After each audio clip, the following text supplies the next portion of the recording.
தெய்வத்தின் தீர்ப்பு திரிந்த முகில்களின் மழைக்குரல் ஈர்ப்பு.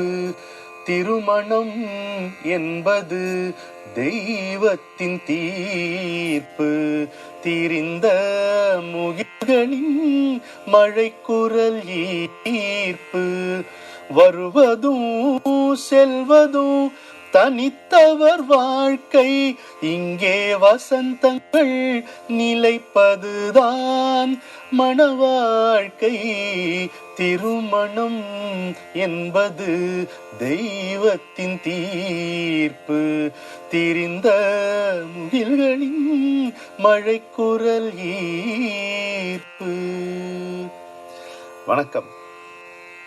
இங்கொரு மேகம் அங்கொரு மேகம், அவற்றை இணைத்து வைப்பது ஏதோ ஒரு காற்றின் தாகம்.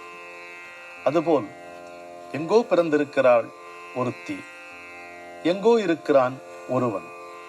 இவர்கள் இருவரும் ஒருவருக்கொருவர் தெரியாமலேயே காத்து கொண்டிருக்கிறார்கள். அவர்களை சேர்த்து வைக்கிறது அவர்களுடைய வினை அல்லது இறைவனுடைய மனம். இன்னாருக்கு இன்னாரென்று எழுதி வைத்தானே தேவன் அன்று என்று கண்ணதாசன் இதை நயமாக குறிப்பிடுவார். மகா சுவாமிகளுடைய 80வது பிறந்த நாள் மிக விமர்சையாக கொண்டாடப்பட்டது சென்னையிலே. அப்பொழுது ஒரு கவியரங்கம் நடைபெற்றது.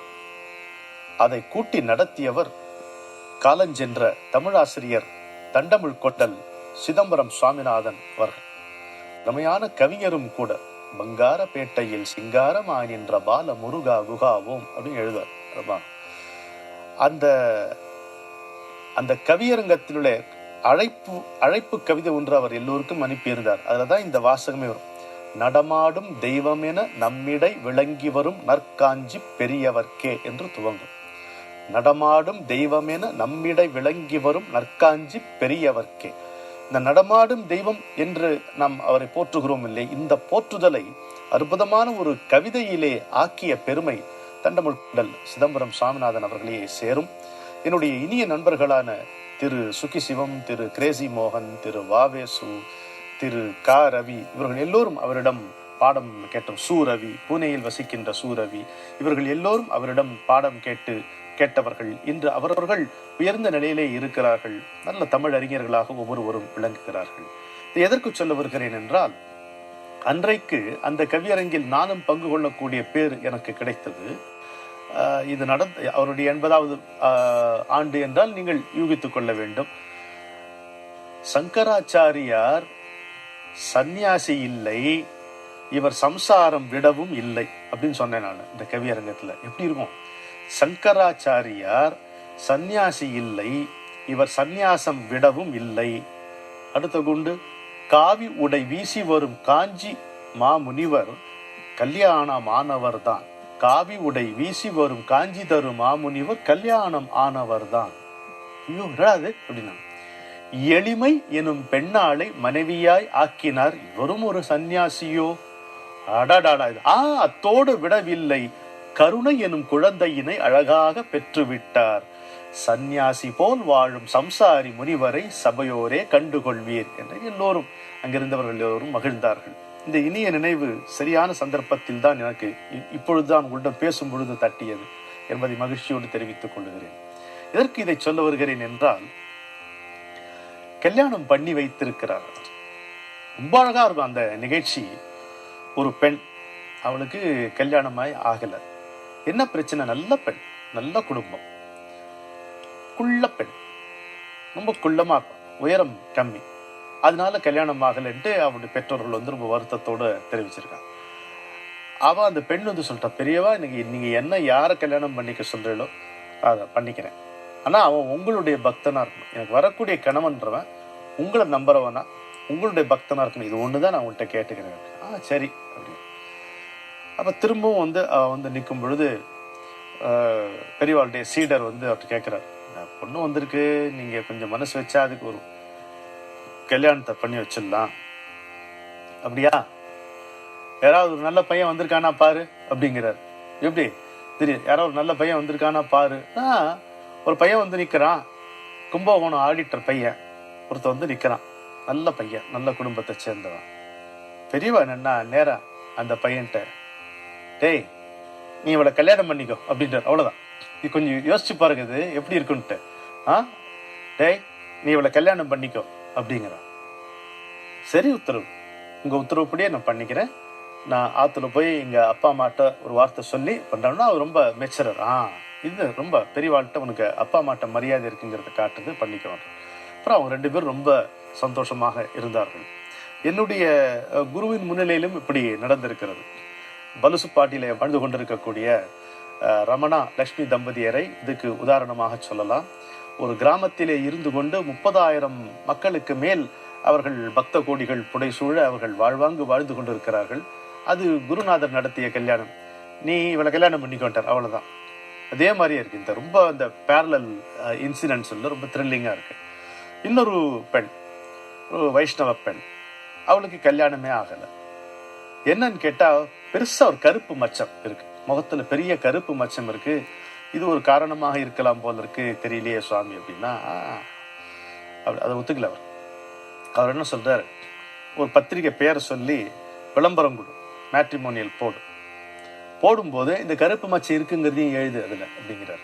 இப்படி விளம்பரம் கொடு, பத்திரிகையில் விளம்பரம் கொடு, எல்லாம் நல்ல குடும்பம் எல்லாம் இருக்கு, ஆனால் என் பொண்ணுக்கு இவ்வளோ பெருசாக ஒரு மச்சம் இருக்கு அப்படின்னா 42 ரெஸ்பான்ஸ் வந்துதான். அதுக்கு அந்த விளம்பரத்துக்கு 42 ரெஸ்பான்ஸ் வந்து அற்புதமான ஒரு பையன் அமைஞ்சு அவங்க சந்தோஷமாக வாழ்ந்து கொண்டிருக்கிறார்கள். எப்படி இருக்கு பாருங்க. இன்னொன்று, அவர்கிட்ட வந்து திருமாங்கல்யம் வாங்கிட்டு போவாங்க. திருமாங்கல்யத்தை பண்ணி கொண்டு வந்து அவரிடம் ஆசீர்வாதம் பெற்றுக்கொண்டு செல்பவர்கள் உண்டு, ஆனால் அவர்கள் மிகவும் குறைவு. இவரே சில பேர்கிட்ட சொல்லியிருக்காரு, என்ன வரவங்களாம் சாமி நீங்க தான் ஒரு திருமாங்கல்யம் கொடுக்குறேன், என் பொண்ணு கல்யாணம் நிச்சயம் பண்ணியிருக்கேன், திருமாங்கல்யத்தை கூட வழி இல்லை அப்படின்னு. அதனால சில பக்தரோட நீ வரும்போது 4 திருமாங்கல்யம் பண்ணிட்டு வா அப்படின்னு சொல்லுவார். அவன் பண்ணிட்டு வர நேரத்தில் கரெக்டா இங்க கேட்கறவங்களும் இருப்பாங்க, இங்க இதை எடுத்து அப்படி கொடுத்துருவார். இப்படி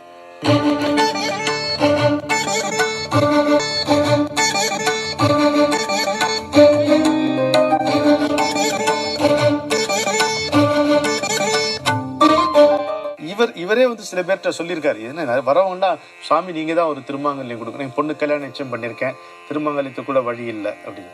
அதனால சில பக்தரோட நீ வரும்போது 4 திருமாங்கல்யம் பண்ணிட்டு வா அப்படின்னு சொல்லுவார். அவன் பண்ணிட்டு வர நேரத்துல கரெக்டா இங்க கேட்கறவங்களும் இருப்பாங்க, இங்க இதை எடுத்து அப்படி கொடுத்துருவார். இப்படி அப்போ அவருடைய அணுக்க தொண்டர்கள் கவனிக்கிறாங்க, இவங்க சும்மாவானுமே இந்த விளையாட்டு விளையாடுறாங்க போல் இருக்கு. சில பேர் they are taking undue advantage of his compassion.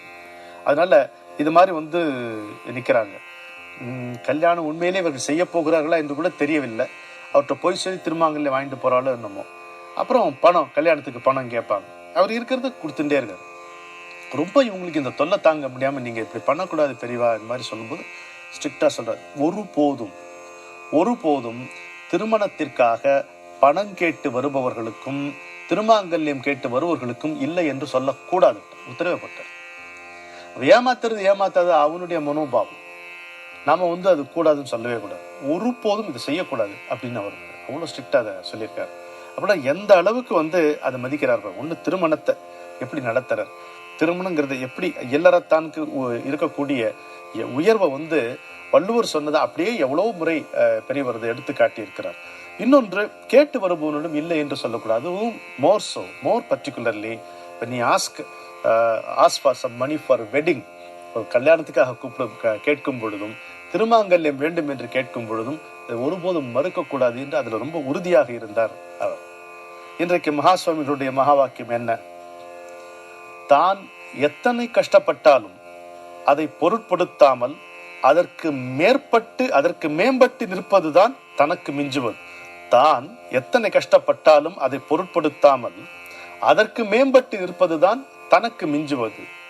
என்னது தனக்கு மிஞ்சுவது? இப்போ ஒருவன் நம்ம எங்க பிரச்சனை வருதுன்னா, நம்ம இன்னொருத்தருடைய ஸ்டாண்டர்டுக்கு நம்மளை கம்பேர் பண்ணி கம்பீட் பண்றோம், அங்க மாட்டிக்கிறோம். அப்படி இருக்கக்கூடாது. we should compete with ourselves. நம்முடைய போட்டி நம்ம கூடவே இருக்கணும். அப்போ அந்த போட்டி ஆரோக்கியமானதா இருக்கும். எதனால இருக்கும்? you will rise the bar each time. நீங்கள் ஒரு துயரத்தையோ இன்பத்தையோ கடக்கும் பொழுது, அப்படி இல்லை ஒரு லெவல் ஆஃப் பர்ஃபார்மன்ஸை நீங்கள் கடக்கும் பொழுது, ஒரு லெவல் ஆஃப் எஃபிஷியன்சியை கடக்கும் பொழுது யூ ரைஸ் யுவர் பார். சரி, இன்னும் அடுத்த நிலைக்கு நம்ம உயரணும். அப்போ இதை இன்பத்துக்கு அச்சீவ்மெண்ட்ஸுக்கு மட்டும் வச்சுக்காதீங்க. துன்பத்துக்கு வச்சுக்கும் போது புரியும். அதனால தான் சொல்றாரு, தான் எத்தனை கஷ்டப்பட்டாலும் அதை பொருட்படுத்தாமல் அதற்கு மேம்பட்டு நிற்பதுதான் தனக்கு மிஞ்சுவது அப்படிங்கிறாரு. எல்லாரும் இது மேனேஜ்மெண்ட்ல சொல்லும் போது ரேஸ் யுவர் பார் வேற எதுக்கோ சொல்லுவாங்க. இவர் இடுக்கண் வருங்கால் நகுக அதனை அடுத்துருவது அக்தொப்பதில்ற வள்ளுவருடைய குரலை இங்க எதிரொலிப்பது மாதிரிதான் தோன்றுகிறது நமக்கு. கஷ்டப்படுறியா, வாங்கிக்கோ வாங்கிக்கோ, அதுல இருந்து உயர்ந்து வா, மேல உயர்ந்து வா. பாரதியார் சொல்லுவான், ஞானிக்கும் துன்பம் உண்டு, ஆனால் அதிலிருந்து அவன் விரைவில் வெளிவருவான். இன்பத்தையும் துன்பத்தையும் சமமாக பாவித்தல் என்றால் சுகமாக மருவுகின்ற தென்றற் காற்றுக்கும் ஒரு குஷ்டரோகியின் உடம்பிலே நெளிகின்ற புழுவுக்கும் பேதம் தெரியாமல் புத்தி பேதலித்து மண்ணாய் போய்விட வேண்டும் என்ற அவசியம் இல்லை.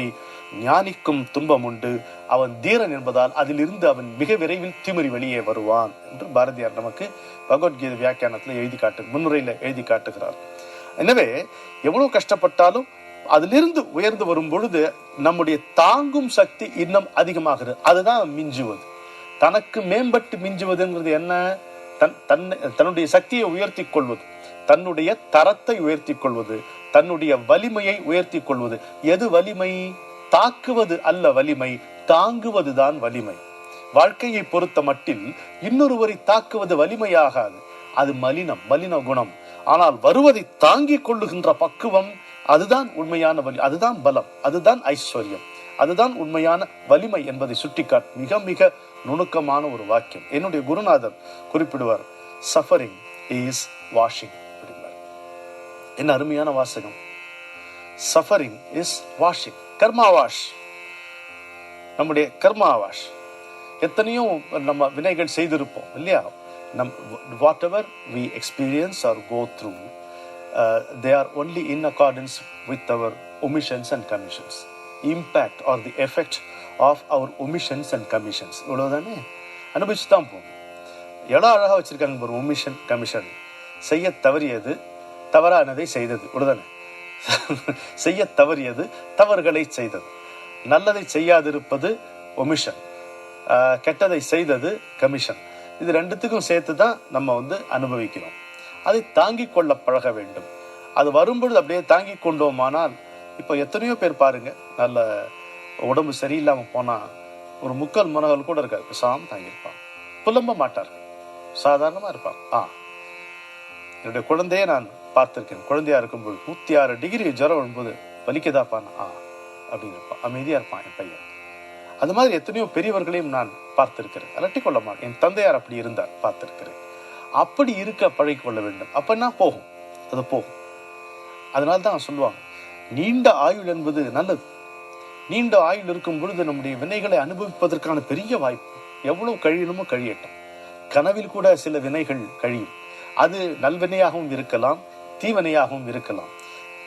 ஒரு கண்டினியூஸ் கர்மா வாஷ், அதுதான் இந்த வாழ்க்கையினுடைய ஒரு பெரிய வாய்ப்பு. அது எப்ப நேர்கிறது அப்படின்னு கேட்டோம்னா, ஒரு குருவை சரணடையும் பொழுது your karma is washed under his supervision at his discretion. இது என்னோட குரு வாக்கியம்.